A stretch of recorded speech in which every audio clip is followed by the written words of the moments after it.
Today's guest is determined not to let her circumstances get her down. She has overcome domestic violence, cancer, and so much more. She is the author of I Won't Survive, I'll Thrive. Aurea McGarry is my guest today on Babbie's House. Stay tuned. Babbie's House is coming to you right now.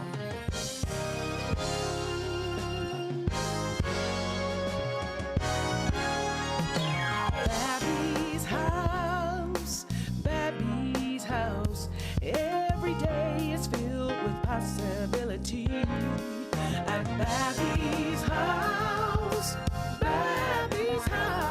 everybody is family. Welcome to Babbie's house.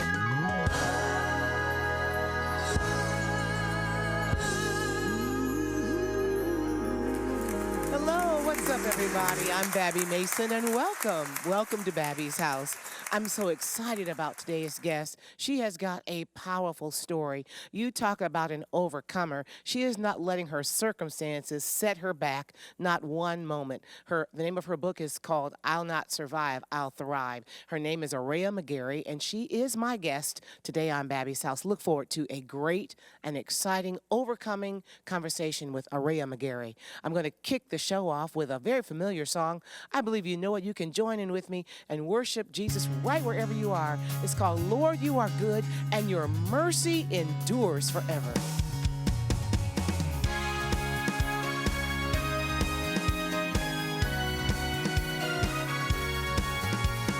Lord, you are good and your mercy endureth forever. Lord, you are good, sing Lord. Lord, you are good and your mercy endureth forever. People from every nation, from generation to generation, we worship you. Hallelujah, hallelujah. We worship you for who you are. We worship you, Jesus. We worship you. Hallelujah, hallelujah. We worship you for who you are. You are good. Yes. You are good, Lord Jesus. Come on, sing it again. Lord, you are good and your mercy endureth forever. Lord, you are good, sing Lord. Lord, you are good and your mercy endureth forever. People from every nation,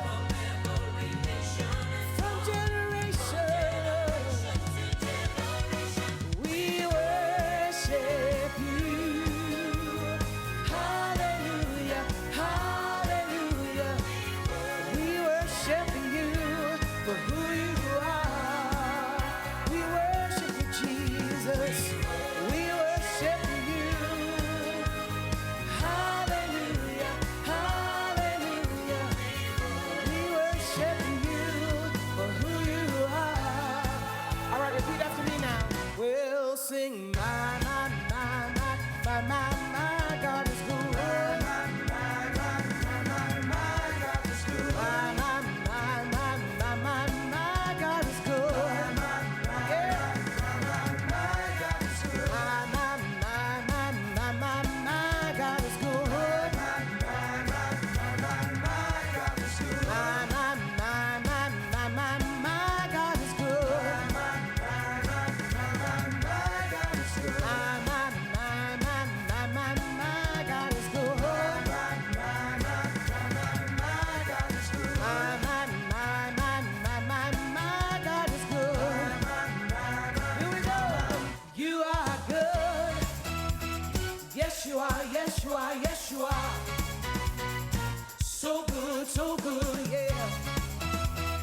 Yes, you are. Yes, you are. Yes, you are.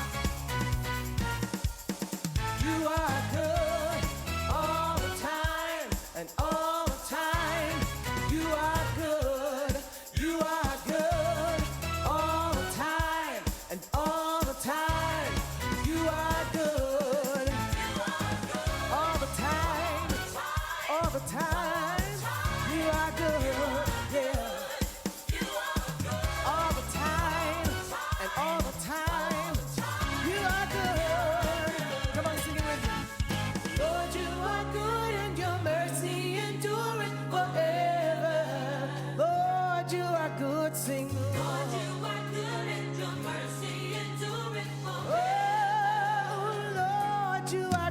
sing, Lord.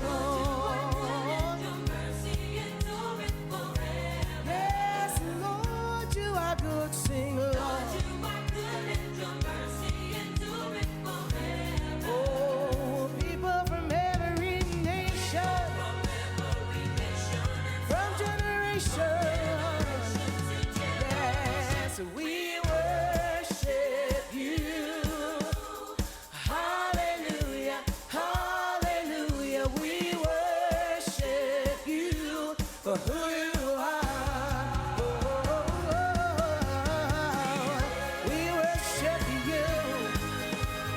Hallelujah, hallelujah, we worship you for who you are, for who you are, for who you are. Well, you are good, yes. You are good. You are good. You are good.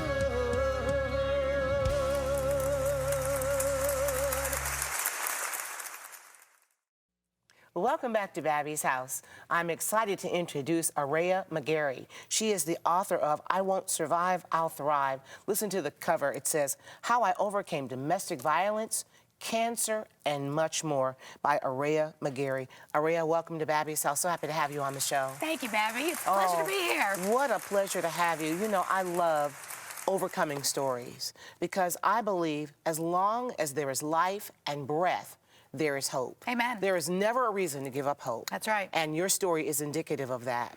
You have overcome domestic violence, cancer, and much more. I want you to take me back to, let's say, the first real significant, what might look like a setback, Okay. but really was a setup Right. to greater things. Take me back to maybe that first bit of bad news that you received that you wondered, wow, you know, why me? Right, exactly. Well, it's funny. I always think, why not me? It's kind of always been my philosophy. But when I was 15, my dad was murdered. And they think it was by the mafia. He was a big, rich Greek tycoon. We lived in New York City.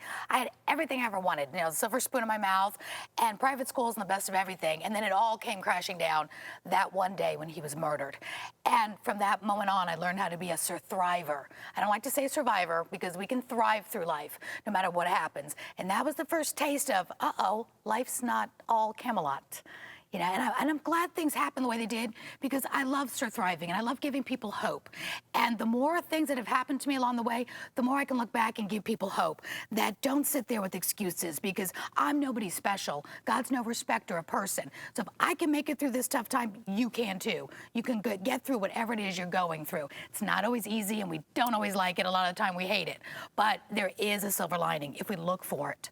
You know, this decision in your mind that you just decide, I'm going to make up my mind to be a thriver, not just one that's going to look at my bad story, but to always look at life through the lens of possibility.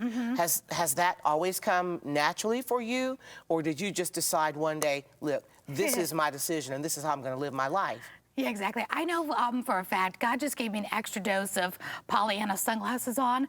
I've always just been a positive person, so I can't attribute that to, I've got the recipe for that. I don't. God just gave me a positive outlook. So when things happen, I automatically know that things could get worse.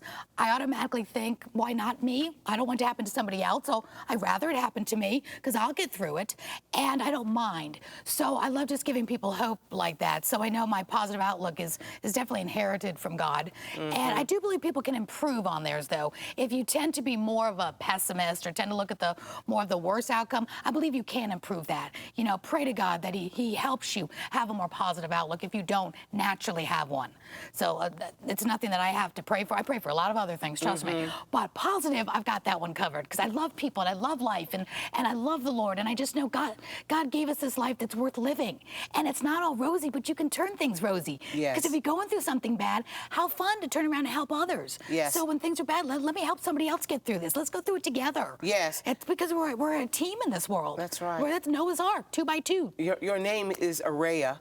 And you helped me to remember that by reminding me that your name is like a ray of sunshine. That's And what my how husband said. fitting is that? You know, I think God did that on purpose to give you that kind of a name because it's so befitting for your personality and your makeup. Thank you. Because you have faced your share of challenges in life. Just a few. Yeah, just a few. I'm sure that there are people who are watching who are in a challenging relationship, and you've walked down that road. Been there, done that. Yeah, been there, done that. Got the Exactly. T-shirt. Tell me about that. Yeah, well, when I first got saved, I was in my early 20s. And I thought, from then on, I said, Lord, you're just going to bring me my husband. I don't want to date anymore. I just want that Christian man. And one of the first men I met was a pastor's son. And he was a Greek heritage, so I was just learning the Bible. And I'm from Greek heritage as well, Greek and Irish. And I loved reading the I Bible love in Greek names. What's your maiden name? My maiden last name, I think, was Kakavas, but he changed it to George. So, you know, I was Aurea George in the beginning. I love, you know, Big Fat Greek Wedding. And Yes. I love all those Greek names, you know. Exactly. Well, when I got married to this Greek person, he was a pastor's son. So I thought he was going to be perfect. I overlooked a lot of the anger and the jealousy because this was my first Christian boyfriend and my first Christian experience. And I thought, well, I'll just go ahead and marry him because he's going to be perfect. I mean, he's a pastor's son. He has to be perfect, right? Wrong. So now I love to look back and help young women also know the signs of domestic violence. The signs of, I only got one black eye, was one too many, but the verbal and spiritual abuse I went through for 7 years took a whole lot longer to get over than the black eye, I'll tell you that right now. Yes. It is very emotionally draining, and it takes a lot of positive input to overtake one negative input that's put into your self-esteem that drags you down, and you start feeling worthless. And you started thinking, now I look back, if I'm so imperfect and you have all this to complain about and scream about, why on earth did you marry me? You know, you just start thinking that now that I'm older. But very jealous, didn't really want a beautiful wife because didn't want anybody looking at me, didn't want me looking at anybody else. I couldn't even talk to a man, couldn't go to a male doctor. Nothing. Was very controlling, very abusive. And I kept thinking with my Pollyanna sunglasses on that it was going to get better. As soon as he knows I'm a golden retriever, you know, I'm as faithful as the day is long. You can trust me with your life. I am a loyal person.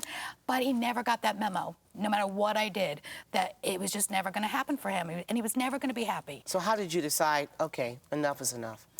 Well, it took about 7 years, and I got into a business. I got into a direct selling company that slowly but surely built my self-esteem. I didn't even know it.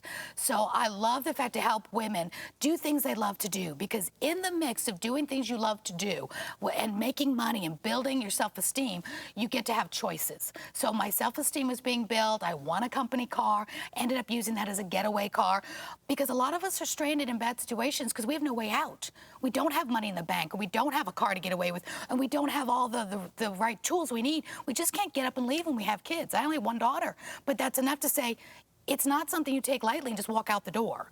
You have to have a plan of action. And so I try to help women do that as well, either avoid domestic violence or help escape it safely. Yes. I'm talking today with Aurea McGarry. She is the author of I Won't Survive, I'll Thrive. And you have been, you know, you're a survivor story. I mean, you're like the poster child for survivors because you've been through so much, and you can look back on it and you can see the handprint of God. Oh, yeah. You know, like that, like the Footsteps poem that said, even when you didn't see him, Carried. He was carrying you. Whole time, Yes, so many times. the whole time. And God is my pilot. He's not my co-pilot. I hear a lot of people say, God's my co-pilot. I'm like, he's my pilot. I mean, you take the wheel for sure, because I'll go where you lead me. And then just when you think you're over one obstacle, you know, I got stalked and all of that. Then I met my now Prince Charming. We've been married 21 years. Wow, So because praise I God. decided to believe I deserved to be treated well. I deserve to laugh and not cry. Yes. So women, we have to have a deserve level to say, I'm not going to take abuse. So you had to make that decision that I deserve better. Yeah, and that's one thing I knew. I knew I wanted a man that made me laugh and didn't make me cry. So now it wasn't about finding a Christian man. It's about finding a good, godly man that cared for me the way the Bible says to care for you, put you up on a pedestal. Then in turn, I'm doing the same with him. And if you care more about each other, because we're best friends, life is good. You can get through anything. Yes. If I truly care more about your happiness and you care about mine, You got one another's backs. You do. It's called being best friends. It's Yes. wonderful. Yes. And he saw me through another terrible circumstance that happened that was cancer. Well, when we come back after this break, we're going to talk about that. Okay. We're going to talk about your challenge with cancer, your challenge with domestic violence, which we've touched about. And then when we come back, we're also going to talk about this positive outlook has also spilled over in your area of business, and how you coach others towards success, to look on the brighter side of life, to always find the possibility in what might look like an impossibility. Amen. So stick around. Those of you that are watching, stick around, because I'm going to talk more with Aurea McGarry about this positive outlook. We know that, we come here with that, but we know that it is God that gives it to us. He says we can do all things through Christ who strengthens us. So stick around for more great conversation here on Babbie's House. We'll be right back after this.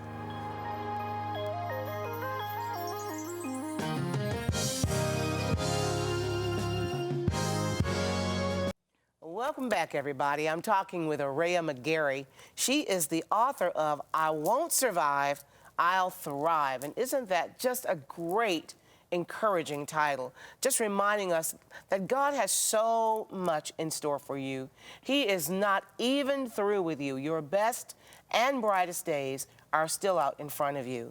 Yes, And Aurea, isn't that just a positive way? Because it's God's word, it's Amen. truth. You are also a cancer survivor. Yes, ma'am. And we were just touching on that before we took the break. Yeah. But tell me about the day that you got that news. Well, it was after a couple other newses with cancer. Yeah. My mom had cancer. Wow. She survived it, but then she got liver and lung cancer because she was a smoker. And my stepdad had called me and told me that my mom had, 3 weeks to live. And she lasted 5 months, and the cancer overcame her from the lung and liver cancer. So she had just died of cancer. A few months later, I get a call from my brother who lives in California, and he was diagnosed with cancer, but this was Hodgkin's. He was curable, and he's alive today doing great. But it was like, uh-oh, first cancer with my mom, then cancer again with my mom, and she dies. Then my brother gets in, like, oh my gosh, I don't think I can handle losing my brother at the same time as well, and thank God he made it. But during his cancer battle, I'm having chest pains, and I'm going to 6 different doctors and I'm in Florida and he's in California, and these doctors are all telling me I'm perfectly fine. I sprained a muscle in the gym. I'm fine. I was 38 years old. I looked healthy, and they said, don't worry about it, you're fine.